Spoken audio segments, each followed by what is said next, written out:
It's my favourite part of the show. It is Talking Pints with Roy Wood. Happy Christmas, Roy. Oh, I've lost again. Never mind. Ladies and gentlemen. It's a cheque for £2,059.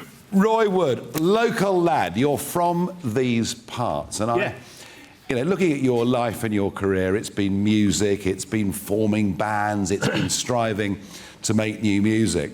Yeah. And you've done so well, you've now got your own star on the Birmingham Walk of Stars. How good is that? That's great, yeah. Mind you, the builders have been in since, and it got smashed up. They've taken it away, and it's going to be replaced, hopefully. Yeah. I'm sure it will be. Now, you're 14 years old, full of musical ambition, and you form the Falcons, don't you? Yeah. What was the aim? I don't know. When I was 12 years old, I went to see. The Shadows were my favourite band, and I got on a number 14 bus, went into Birmingham, saw the Shadows at the Birmingham Town Hall, and they were just totally amazing. Hank Marvin's guitar sounded like it had been dipped in Dettol, it was just so marvellously played. And I knew then that that's what I wanted to do, and I never gave my parents a minute's rest since, and they got me a guitar on the knock. And incredibly, we'll ignore that. Incredibly, the Falcons, when you were 15, played in this very venue. Yes. That's pretty amazing. What a thing. Yeah. Pretty amazing. And without wanting to reveal your age, we can't really... What year would that have been? Oh, ages ago. I'll let you know later. It was a long time ago. Oh, yeah, long time, yeah. But you seem, sort of, through your musical career, it's almost as if you're sort of a bit of a serial founder of bands. Is it that somehow you're always striving for the big new idea? I think so, yeah. I think I've always been more of an ideas person than a musician, really. I love moving forward. And people over the years have, got in touch with me and asked me to reform Wizzard or The Move or any of that. And I don't like looking back, I want to go forward and do something new. But you like writing songs too? Oh, yeah, I love it. I've been doing some stuff recently, because I haven't been touring for a while, but I've done a few odd gigs with Alfie Bow. He's a real good bloke. You should get him on this. I will. He's a really great bloke. And, I've written a song for Alfie, and we're going to be doing some recording in the new year, so that's a new thing to look at. Yeah, I mean, your creative side, The Move, again, something that you, Roy Wood, are behind, and what an amazing little piece of history. Radio 1 First record ever on Radio 1. Yeah, because it's been pirate radio, it's been Caroline, it's been all these different things, and Tony Blackburn, 1967, spins the first disc, and I can remember my mum being really excited about Radio 1. And the first blooming record they play is Flowers in the Rain from The Move. Correct. Written by R. Wood. Yeah. That must have been huge. Yeah, I hadn't got a clue at the time. I was only a young bloke, I was only like 17, 18 or something. When you're actually on the road, your feet don't touch the ground, and you don't realise what's going on until you hear your record on the radio and you go, yeah great. And on it goes, you helped to co-found ELO and, Electric Light Orchestra, and you move on to Wizzard and all these remarkable things. But all through this, musical side of your life, you've also had a few opinions of your own about politics and the world.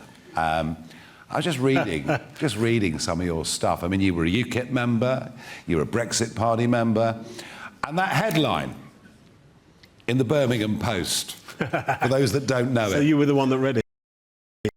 I wish it could be Brexit every day.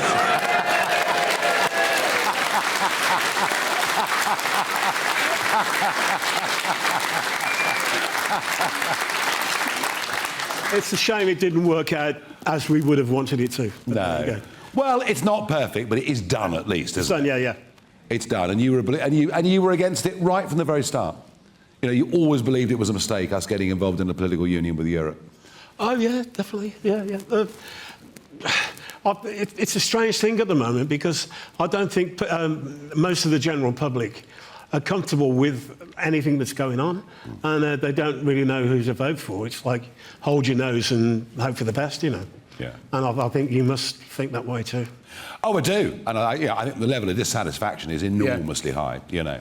Now it's Christmas time. It's the 21st of December, and there are some records, some Christmas records that stand out, some Christmas records that get played every year. They are perennials. And if I had to sit down and write, you know, 8, 10 of the most well-known Christmas records, there is one that absolutely would be on the list. And, of course, it was you, with the group Wizzard at the time, and it's exactly 50 years ago. The 50th anniversary this year. This year. Of that song, yeah. And what was the inspiration behind it? How did it come about? Well, when I wrote it, I got some ideas for a Christmas song that I'd had in the folder for a long time anyway. And Christmas hits before that, there was only one that I could remember, a rock and roll one, which was Rocking Around the Christmas Tree with Brenda Lee. Yeah. And the Christmas songs after that were all sort of weird comedy kind of ones, you know. And there had been no rock and roll Christmas hit. So I thought, yeah, now's the time. And I wrote it in May, and we recorded it in the August when it was bright sunshine. And I went in the studio early with the road crew, and we put up some fans in the corners of the studio and some blue lights and all that, and left it on for an hour, and it was really cold.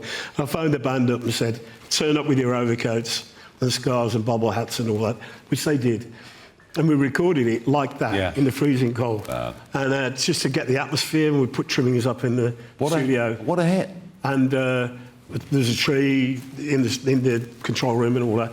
And then we went for a bit of a break around 5 o'clock for a sandwich, opened the doors and it was blazing sunshine. And about a week later, we got some school children down from Birmingham on a coach, and which is great. It was a school project for them. And I explained to them how a song got from a microphone onto a disc, if you know what I mean. And I showed them how the desk worked in the studio and all that. Yeah. And by the time we got to the point where they were doing their little bit, they'd lost all their inhibitions. And we went in there, they did it first or second time. Well, and it sounds beautiful. Brilliant. And all the atmosphere is there. And it's there, and we all know it. And folks, do you think we should get Roy to do it tonight? Would you do it for us, Roy? Well, you've been a great Talking Pints guest. And please, make everybody's Christmas go and do it.